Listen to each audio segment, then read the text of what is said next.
దేవుని పేరిట అందరికీ వందనాలు. దేవుడు మరొక దినాన్ని మనకిచ్చినందుకు దేవునికి స్తోత్రము కలుగును గాక. అయితే ఈరోజు మరి వాక్య ధ్యానముగా ఒక పాఠ్యం మనం చదువుకుందాం. ఇప్పటివరకు మనం స్టోరీ చూస్తూ వచ్చాం. యాకోబు మరి ముసలివాడు అవుతున్నాడు, పిల్లల్ని కన్నాడు, మరి తన అన్నని ఎదుర్కొని వచ్చాడు. తన అన్న కూడా యాకోబుని ఏం అనలేదు. అక్కడ వరకు బాగానే ఉంది. తర్వాత అక్కడ మనకి యాకోబుకి ఉన్న ఒక కూతురు దీనా. యాకోబు గారికి ఉన్న కూతురు. చాలామంది యాకోబు గారి కొడుకుల గురించి తెలుసు, 12 మంది కొడుకుల గురించి తెలుసు, కానీ దీనా గురించి, యాకోబు గారి కూతురు గురించి తెలియదు. యాకోబు గారి కూతురు గురించి ఇంకొక వీడియోలో మీకు చెప్తాను, తను చేసిన పని ఏంటి అనేది. అయితే ఇప్పుడు మీకు షార్ట్లో చెప్పాలంటే, తను పక్కన ఉన్న దేశానికి వెళ్ళి ఆ దేశంలో ఉన్న స్త్రీలను చూసి తను కూడా వాళ్ళలాగా ఉండాలన్నట్టుగా తను మరి కన్వర్ట్ అయిపోయి, వారిని బట్టి తను మరి ఆ విధంగా ఉన్నప్పుడు తన యొక్క మరి స్థితిని బట్టి తను వేరే ఆ యొక్క దేశపు అధికారి యొక్క మరి ఆ యొక్క దేశపు ఆల్మోస్ట్ కింగ్ యొక్క కొడుకుని మరి ప్రేమలాగా తనను పాడు చేయడము. సో ఇది జరుగుతుంది. అది కోపం వచ్చి వాళ్ళు వీళ్ళని తర్వాత అంత సెటిల్ అయిపోయింది మ్యాటర్ అనుకున్నప్పుడు, మరి మీరు కూడా మాలాగా ఉండాలని చెప్పేసి యాకోబు కుమారులు వారిని ఏమంటారంటే వాళ్ళ బావ వరుస అవుతారు కదా వాళ్ళందరూ. సో మా చెల్లిని మీకైతే ఇస్తాం, కానీ మీరైతే మాత్రం మరి సున్నతి చేయించుకోవాలని చెప్పి సున్నతి చేసిన తర్వాత వాళ్ళు బాధలో ఉన్నప్పుడు ఆ టైంలో వెళ్ళి వీళ్ళు యాకోబు కుమారులు అందరూ వెళ్ళి వాళ్ళని చంపేస్తారు. చంపేయడమే కాదు కానీ అక్కడ సొమ్మునంతా దోచేస్తారు, వాళ్ళ సొమ్ముని దోచేస్తారు. ఆ తర్వాత యాకోబు చాలా బాధపడతాడు, మీరు ఎందుకు ఇలా చేశారు, మోసం చేసి వాళ్ళని చంపారు అన్నప్పుడు వాళ్ళు మరి మా చెల్లిని పాడు చేస్తే ఒక వేశ్యలాగా ట్రీట్ చేస్తే మేము చంపకుండా ఉంటామా అని అంటారు అనమాట వాళ్ళు. ఇది స్టోరీ. ఇది అయిపోయిన తర్వాత దేవుడు యాకోబుతో అన్న మాటలు ఇవి: నువ్వు లేచి బేతేలునకు వెళ్ళి అక్కడ మరి నేను తిరిగి నన్ను సురక్షితంగా తీసుకొస్తే అక్కడ నా కొరకు మరి నువ్వు మందిరం కడతా అని అన్నావు కదా, అప్పుడు ఎప్పుడు తన అన్న నుంచి పారిపోయేటప్పుడు. సో అక్కడికి వెళ్ళి నువ్వు మళ్ళీ నాకు మందిరాన్ని కట్టాను అన్నప్పుడు యాకోబు గారు సరే అని చెప్పేసి తన ఇంటి వారిని అందరిని తీసుకొని, అది ఇక్కడ నీ యొద్దనున్న యాకోబు తన ఇంటి వారితోనూ తన ఎదురున్న వారందరితోనూ నీ యొద్దనున్న అన్య దేవతలను పారవేసి మిమ్మును మీరు శుచిపరచుకుని మీ వస్త్రములను మార్చుకునడి, మీ వస్త్రాలను మార్చుకునడి, మిమ్మల్ని మీరు శుచిపరచుకుని. అంటే అర్థం ఏంటి అంటే గోల్డ్ పెట్టుకోవద్దనా లేకపోతే వస్త్రాలు వేసుకోవద్దనా? కాదు కదా. చూద్దాం. మనము లేచి బేతేలునకు వెళుదాము, నా శ్రమదినము నాకు ఉత్తరం ఇచ్చిన నేను వెళ్ళిన మార్గము నాకు తోడే ఉండిన దేవునికి బలిపీఠం అక్కడ కట్టించదనని చెప్పాను. వారు తమ యొద్దనున్న అన్య దేవతలన్నిటినీ, తమ చెవులనున్న పోగులను, పైనేమో చెవు పోగులు తీసేమనేమి యాకోబు గారు ఏం చెప్పలేదు, కానీ వీరు అన్య దేవతలను తీసేమని చెప్తే యాకోబు గారు వీళ్ళు అన్య దేవతలతో పాటు చెవు పోగులు తీసివేశారు. మరి దీన్ని ఎలా చూడాలి మనం? రెండవదిగా కేవలం చెవు పోగులే తీసేశారు, అక్కడ బంగారం అంతా తీసేసారని రాయబడలేదు, లేకపోతే వారి ఒంటి మీద ఉన్న నగలు తీసేసారని రాయబడలేదు. కేవలం వాళ్ళు చెవు పోగులు తీసేశారు. మరి అది మనం ఎట్లా అర్థం చేసుకోవాలంటే, మరి చెవు పోగులు మేబీ పైన అధ్యాయంలో మనం చదివినట్టు వారి అన్నలు వాళ్ళని చంపేసిన తర్వాత వాళ్ళ యొక్క సొమ్మును దోచినప్పుడు వారి యొక్క గోల్డ్ వీరు తెచ్చుకొని ఉండొచ్చు. ఆ గోల్డ్లో మరి చెవు పోగుల మీద మరి వారి యొక్క దేవతల ప్రతిమలు ఉండొచ్చు. అందుకని చెప్పేసి అన్ని దేవతలు ఉన్న బొమ్మలు ఏవైతే ఉంటాయో, లేదా అన్ని దేవతలు ఉన్న ప్రతి ఒక్క ప్రతిమని తీసివేయమన్నాడు. కాబట్టి తన చెవులకు దగ్గర ఉన్న ఆ యొక్క ఇయర్ రింగ్స్ను కూడా వీరు తీసేసి ఉండొచ్చు. సో అన్ని దేవతలకు సంబంధించిందని, ఎందుకంటే ఇక్కడ క్లియర్గా రాసింది చెవులు. కానీ ఇది కొంతమంది ఇది తీసుకొని మరియు కొంతమంది సేవకులు ఈ యొక్క వచనాన్ని చూపించి మనం గోల్డ్ పెట్టుకోకూడదు, క్రైస్తవులు అంటే గోల్డ్ పెట్టుకోకూడదు, క్రైస్తవులు సమర్పించుకోవాలి, అసలు క్రైస్తవులు ఏది ఉండకూడదు అని. అది మరి ఎంతవరకు నాకు కరెక్ట్ తెలియదు, కానీ మరి ఈరోజు నేను పరిశీలించి దేవుడిని అడిగినప్పుడు దేవుడు కొన్ని వాక్యాలు చూపించాడు, అటు చూపించాడు ఇటు చూపించాడు. గోల్డ్ పెట్టుకోవడంలో తప్పు లేదు, గోల్డ్ పెట్టుకోవడంలో తప్పు లేదు, కానీ తప్పు అంటే ఎక్కడ వస్తుంది అంటే, అవి పెట్టుకున్న తర్వాత నీ స్థితి ఎలా ఉంటుంది, అవి పెట్టుకున్న తర్వాత నీలో మార్పులు వస్తున్నాయా, అవి పెట్టుకున్న తర్వాత నువ్వు దేవుని దగ్గర అయ్యావా, దేవునికి దూరం అవుతున్నావా, అది ముఖ్యము. అది పెట్టుకున్నావా, పెట్టుకోవాలా, పెట్టుకోకూడదు, ఇవన్నీ సెకండరీ. మెయిన్ థింగ్ ఏంటంటే అవి పెట్టుకున్న తర్వాత నువ్వు దేవునికి దగ్గర అయ్యావా, దేవునికి దూరం అవుతున్నావా, వాటిని బట్టి నీకు ఏం అవుతుందనేది నువ్వు జ్ఞాపకం చేసుకోవాలి. ఎందుకంటే ఇక్కడ కొన్ని వచనాలేమో దేవుడు ఒక చోటనేమో గోల్డ్ పెట్టుకోవద్దు అంటాడు, కొన్ని వచనాల్లోనేమో మరి గోల్డ్ పెట్టుకోవచ్చు అన్నట్టుంటుంది. అంటే లైక్ ఏంటి దేవుడు ఏం చెప్పగలుగుతున్నాడంటే ఇక్కడ ఓవరాల్గా ఇప్పుడు మనం జెనసిస్ 35వ అధ్యాయంలో చదువుతున్నాం ఈ విషయం. ఏది వాళ్ళంతట వాళ్ళే ఇట్లా వాళ్ళకున్న చౌకమ్మలు తీసేశారు. నా సంఖ్యాకాండము 31:50లో అలానే చేస్తారు. నిర్గమకాండము 35:22లో కూడా అలానే చేస్తారు. కానీ ఇక్కడ మనం ఒకసారి ఆలోచించాల్సింది ఏంటంటే, మరి ఇదే గోల్డ్ పెట్టుకోకూడదు, లేకపోతే గోల్డ్ దేవుడికి సమర్పించారు అని ఇక్కడ రాసి ఉన్న దగ్గరనే మరి అలాగే మరి కొత్త నిబంధనలోకి వచ్చేటప్పటికి మరి తిమోతి గారు రాసిన పత్రిక మరి 1 తిమోతి 2:9లో మరి స్త్రీలు కూడా మరి చక్కగా నార్మల్గా ఉండాలి, ఒక మంచి విశ్వాసి మాదిరిగా ఉండాలి, గోల్డ్ అవి ఇవి పెట్టుకోకూడదు అన్నట్లుగా అక్కడ చెప్పబడుతుంది. అంటే అధికమైన అనవసరంగా ఎక్కువగా నువ్వు సింగారించుకోవద్దు అన్నట్టు చెప్పబడుతుంది. అలాగే 1 పేతురు 3:3లో కూడా ఆయన పేతురు గారు నీ బాహ్య సంబంధమైన అందాన్ని కాదు కానీ అంతరంగ సంబంధమైన అందాన్ని ఎక్కువగా కలిగి ఉండాలని చెప్పేసి అక్కడ రాయబడి ఉంటుంది. అలాగే రోమియోల పత్రికలో కూడా ఏముంటుందంటే, నువ్వు దేవుని యొక్క చిత్తం ఏందో, దేవుని యొక్క పర్ఫెక్ట్ చిత్తం ఏందో దేవుని దగ్గరికి వచ్చి దేవుని యొక్క చిత్తం ఏదో తెలుసుకొని నువ్వు దేవునికి సమర్పించుకోవాలి, దేవుని యొక్క నిజమైన చిత్తం ఏందో తెలుసుకోవాలని అక్కడ అంటే ఇప్పుడు ఏంటంటే గోల్డ్ పెట్టుకోకపోవడం అనేది సంఘానికి మంచి విషయాలు. ఇప్పుడు పౌలు గారు చెప్పారు, ఏం చెప్పారు, వీలైతే మీరు పెళ్లి చేసుకోకండి, ఒంటరిగా ఉండి దేవుని సేవ ఇంకెక్కువ చేయొచ్చు అన్న విధంగా. సేమ్ ఎగ్జాక్ట్లీ గోల్డ్ కూడా ఇది అప్లై అవుతుంది. ఎందుకంటే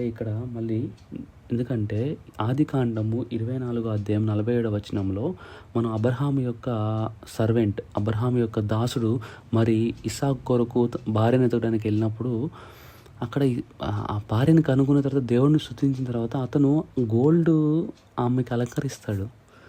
మరి ఇంత చేసి ఆత్మీయ స్థితిలో ఉండి దేవునితో ముఖాముఖిగా ప్రార్థన చేసి దేవుడి కార్యాలు చూసిన అబ్రహాం సర్వెంట్ కానీ మరి గోల్డ్ని మరి రెబ్బకాకి ఏంది వాళ్ళకి తెలియదా మరి? సో కాబట్టి ఇక్కడ మనం అర్థం చేసుకోవాల్సిందంటే ఇక్కడ గోల్డ్ కాదు ఇంపార్టెంట్, గోల్డ్ పెట్టుకోవాలా పెట్టుకోకూడదు అనేది కాదు చర్చ. ఇక్కడ చర్చ ఏంటంటే నీ ఆత్మీయ స్థితి ఎలా ఉంటుంది. దేవుడు కూడా ఎక్కడైతే గోల్డ్ పెట్టుకోవద్దని చెప్పాడో, ఎక్కడైతే అన్నాడో అక్కడ ఏమన్నాడంటే, నువ్వు నిన్ను సింగారించుకున్నావు గోల్డ్తో, అక్కడ దాకా బాగానే ఉంది, కానీ ఆ తర్వాత వెళ్ళి నువ్వు నాకు వ్యతిరేకమైన పనులు చేసావు. సో వ్యతిరేకమైన పనులు చేయడం దేవుడికి ఇష్టం లేదు. అంతేగాని నువ్వు గోల్డ్ పెట్టుకోకూడదు, గోల్డ్ పెట్టుకోవాలి, ఇదంతా secondary. Actually it's a personal thing అంటే ఎవరికి వారు పర్సనల్ స్పిరిచువల్ థింగ్ అనమాట. నీ స్పిరిచువల్ యొక్క స్థాయి ఎలా ఉందో నువ్వు చూసుకోవాలి. నువ్వు గోల్డ్ కనుక నేను కంట్రోల్ చేస్తుంది, గోల్డ్ పెట్టుకోవడం వల్ల నీకేమన్నా డిఫరెన్సెస్ ఏమైనా వస్తున్నాయి నీ యొక్క స్పిరిచువల్ లైఫ్లో, నువ్వు పడిపోతున్నావా, అలాంటప్పుడు దాన్ని తీసివేయాలి.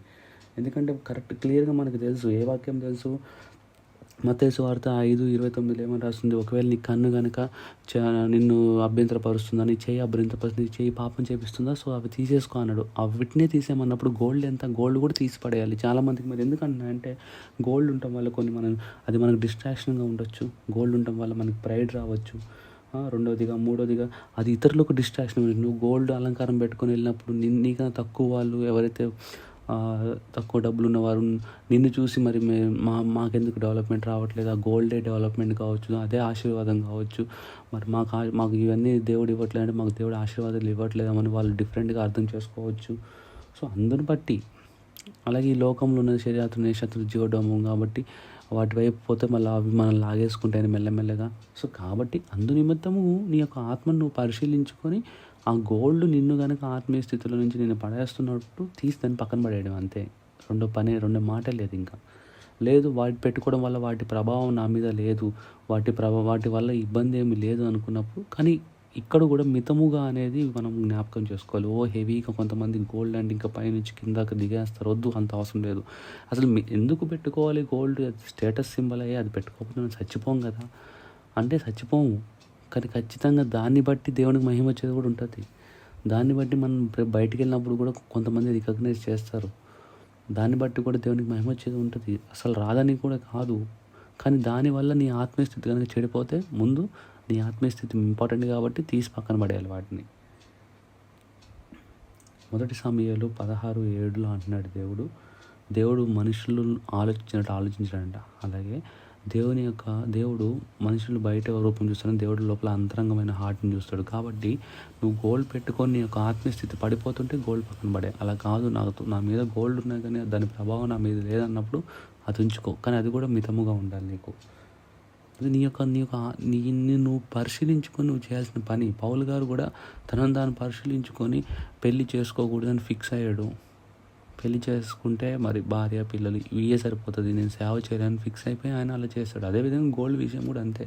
నీకు సమర్పించాలనిపించిందో సమర్పించుకో. అది నీకు ఆటంకంగా ఉందా సేవకి, అది నీకు ఆత్మీయ స్థితికి ఆటంకంగా ఉందా, దాన్ని తీసి పక్కన పడే.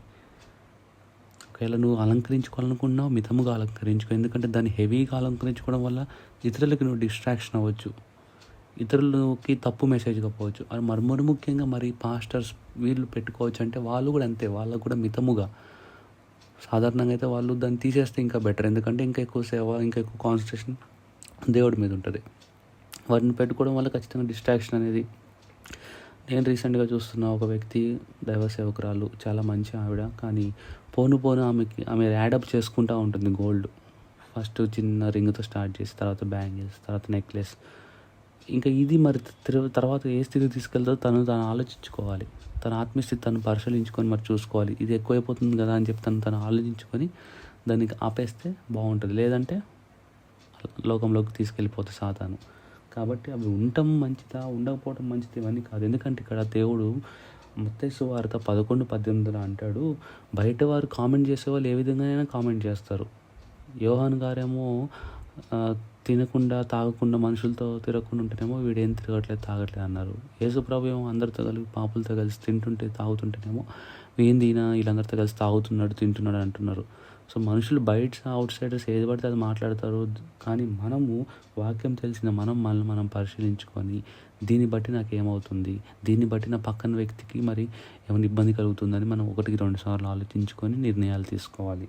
అంతేగాని ఇంకా గోల్డ్ పెట్టుకున్న వాళ్ళు దరిద్రుడు, గోల్డ్ పెట్టుకున్న వాళ్ళందరూ మంచి వాళ్ళు అయిపోతారా? గోల్డ్ పెట్టుకోకున్నంత మాత్రాన పాపం చేస్తే అది పాపం కాకుండా పోతుందా? గోల్డ్ పెట్టుకున్నంత మాత్రాన వాళ్ళు గోల్డ్ పెట్టుకోకపోవడం, డ్రెస్సింగ్ సరిగ్గా వేసుకుని తెల్ల డ్రెస్ వేసుకుని ఉంటేనే వాళ్ళు పరిశుద్ధులు అయిపోతారా? ఎక్కడ రాయబడలేదు. నీ హృదయం ఎలా ఉంది? ఈ గోల్డ్ని బట్టి నీ హృదయం ఏమన్నా చెడిపోతుందా? గర్వం అనేది నీలో వస్తుందా? ఇంకేమైనా పాప కార్యాలు నీలో పుట్టుకొస్తున్నాయా? పాపపు ఆలోచనలు పుట్టుకొస్తున్నాయా? గోల్డ్ని బట్టి, ఆ ఆస్తిని బట్టి, ఆ ధనాన్ని బట్టి. అది ఇంపార్టెంట్. అది పరిశీలించుకొని గోల్డ్ ఉండాలా లేదా అనేది మీరు డిసైడ్ చేసుకోవాలి. దేవుడు ఒక చిన్న వాక్యం దీవించును గాక. ఈ వాక్యాలు ఇలా అర్థం చేసుకోవడానికి మనకు పరిశుద్ధాత్మ కావాలి. ఆ పరిశుద్ధాత్మ శక్తితో మనం పరిశీలించుకున్నప్పుడు దేవుడు మనతో మాట్లాడతాడు. అవును బిడ్డ, నువ్వు గోల్డ్ వేసుకోవడం వల్ల నువ్వు అనవసరంగా వాటి మీద కాన్సన్ట్రేషన్ పెరుగుతుంది, నీకు డబ్బు మీద ఆశ పెరుగుతుంది, నా నుంచి నువ్వు బయటికి వెళ్ళే పరిస్థితి ఉంది అన్నప్పుడు గోల్డ్ తీసి పక్కన పడేయడమే. లేదు వాటి ప్రభావం నీ మీద లేదు, వాటి వల్ల ఇతరులకు ఇబ్బంది లేదన్నప్పుడు కానీ ఇబ్బంది లేదు మితముగా గోల్డ్ వేసుకుంటున్నావా, ఖచ్చితంగా దానివల్ల ఇద్దరికి ఇబ్బంది ఉంటుంది కాబట్టి తగ్గించేసుకో. అది లేకపోతే మంచిదే, అది ఉన్నా కానీ మంచిదే. కానీ అనవసరంగా దాన్నే రాద్ధాంతంగా తీసుకొని కొంతమంది గర్వానికి పోతారు. ఇప్పుడు గోల్డ్ వేసుకొని గర్వపడే వాళ్ళు ఎట్లయితే ఉన్నారో, గోల్డ్ వేసుకోకుండా కూడా గర్వపడే వాళ్ళు ఉన్నారు. చూసారా, మేము గోల్డ్ వేసుకోం, మేము రియల్ క్రిస్టియన్స్. అది గర్వమే, అది అతిశయమే, అది కూడా ఖచ్చితంగా సాతాను నుంచి వచ్చేదే. కాబట్టి గోల్డ్ వేసుకోవద్దా అనేది కాదు, కానీ దాని ప్రభావం మీ మీద ఏ విధంగా ఉందనేది. ఒకవేళ నిజంగా మీరు దేవునికి ఒక సాక్రిఫైస్గా సమర్పించుకోవాలనుకున్నారనుకో, లైక్ పెళ్లి చేసుకున్నట్టుగా, మంచిది. నేను వైట్ డ్రెస్ వేసుకుంటాను, మంచిది. గోల్డ్ వేసుకుని మంచిది. ఇంకా ఆత్మీయంగా ఇంకా ఎదుగుతారు ఖచ్చితంగా. సో మీ ఇష్టం అది. కానీ మీ యొక్క ఆత్మీయ స్థితి మీరు జాగ్రత్తగా చూసుకోవాలి. అప్పుడు మీరు డిసైడ్ అవ్వండి. అంతేగాని గోల్డ్ వేసుకున్న ప్రతి ఒక్కళ్ళు మంచోళ్ళు కాదని, గోల్డ్ వేసుకుని ప్రతి ఒక్కళ్ళు మంచోళ్ళు అని చెప్పేసి ఎక్కడ ఉండదు. దేవుడి యొక్క చిన్న వాక్యాన్ని దీవించిన